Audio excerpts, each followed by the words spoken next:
For most of human history, wealth was simple. If you produced something, you earned something. A farmer grew crops. A blacksmith forged tools. A merchant traded goods. Wealth came from labor, resources, and time. But in the last 100 years, something unprecedented happened.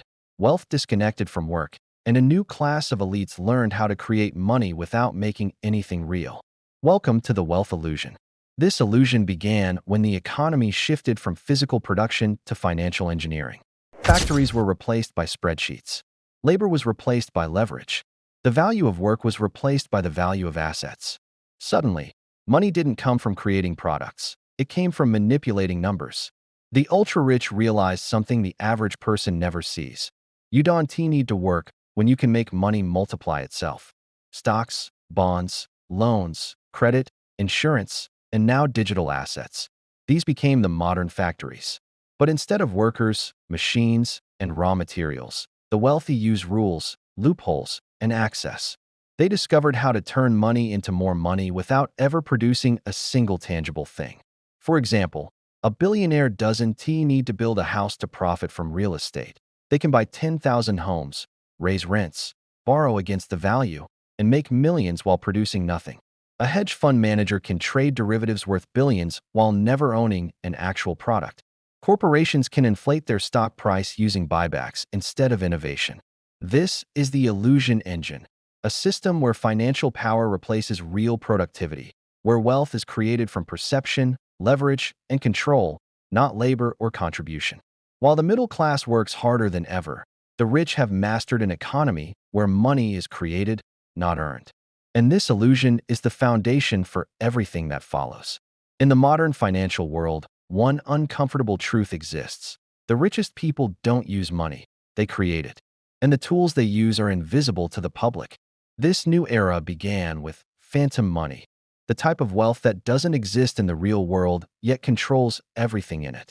Unlike cash, crops, factories, or gold, phantom money is created through contracts, promises, and mathematical bets. Derivatives are the perfect example. A derivative is not a product, not an investment, not even an asset. It's simply a bet on what might happen. Will oil rise? Will a currency fall? Will a company default?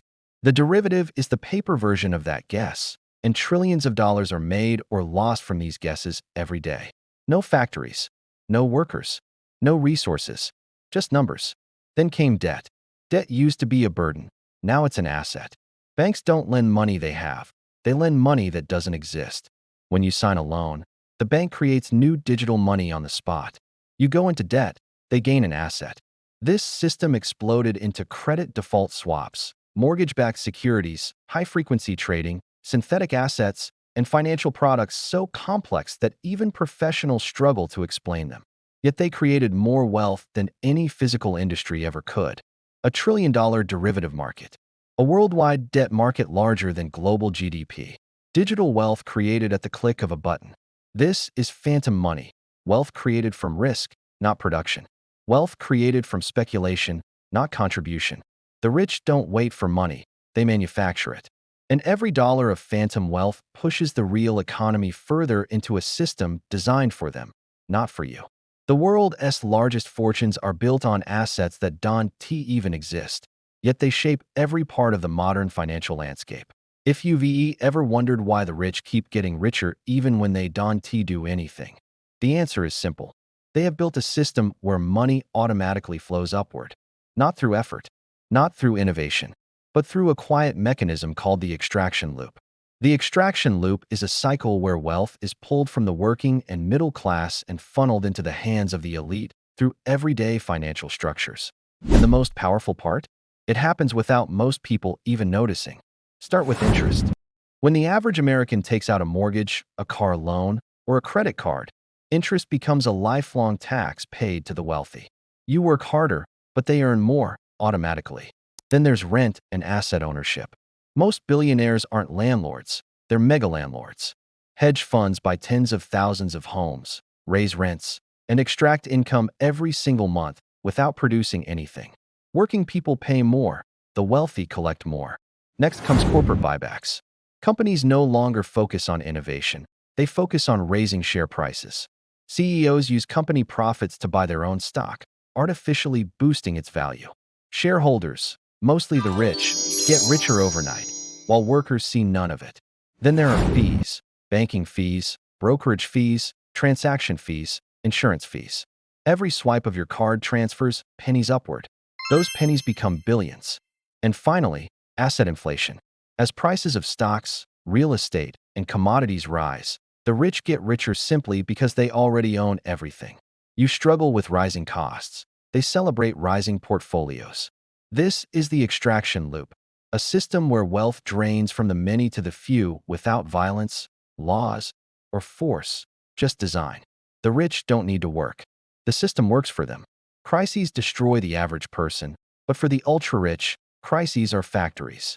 Factories that print money. Every recession, every crash, every war, every rate hike, every panic. These moments aren't accidents. They're opportunities engineered, or at least leveraged, to transfer wealth upward at lightning speed. This is the part of the economy most people never see. The rich grow fastest when everyone else is losing everything. Look at any major crisis in the last century and a pattern appears. During the 2008 financial crash, millions of Americans lost their homes. But hedge funds bought those same homes in bulk, sometimes for pennies on the dollar. What was a tragedy for families became a jackpot for Wall Street, turning regular neighborhoods into corporate-owned rental empires. During the COVID crash, while small businesses collapsed, billionaires added trillions to their net worth. How? Because the Federal Reserve pumped free money into the financial system, boosting asset prices. Stocks soared. Real estate skyrocketed. Tech valuations exploded. This wasn't recovery, it was wealth transfer. In wartime, defense companies mint billions. In inflation, asset owners get richer while workers fall behind.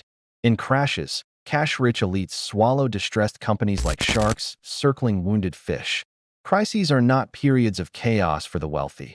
They are cycles of strategic acquisition. The hidden factories of wealth are built on this principle. Buy when the world burns. Profit when it recovers. Influence the next burn. And at the center of it all, a system where governments, central banks, and corporations coordinate responses that quietly favor those who already hold power. For the rich, a crisis isn't a threat, it's a business model. For everyone else, it's a trap. This is how fortunes multiply without producing anything real. Have you ever wondered why some thoughts feel like they are not entirely yours? You don't choose them, they just appear, silently, like travelers entering without knocking. And yet, you still call them my thoughts.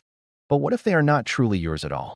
What if they are simply patterns, formed by years of conditioning, quietly repeating themselves whenever your mind becomes still enough? As you lie here, slowly drifting towards sleep, notice how the mind creates a soft echo chamber. One thought appears, then another follows, each borrowing shape from old memories, old fears, old desires. The mind behaves like a river that has forgotten it is water and only remembers the shape of the rocks it flows around. Thoughts are those shapes, reflections of everything you've absorbed, everything you've seen, everything you've been told. But tonight, as your body relaxes and your breathing deepens, you can observe these thoughts from a gentle distance. Instead of catching them, let them drift like tiny clouds across a night sky. Don't control them. Don't push them away. Just let them move. The more you watch them, the more you will notice a strange phenomenon.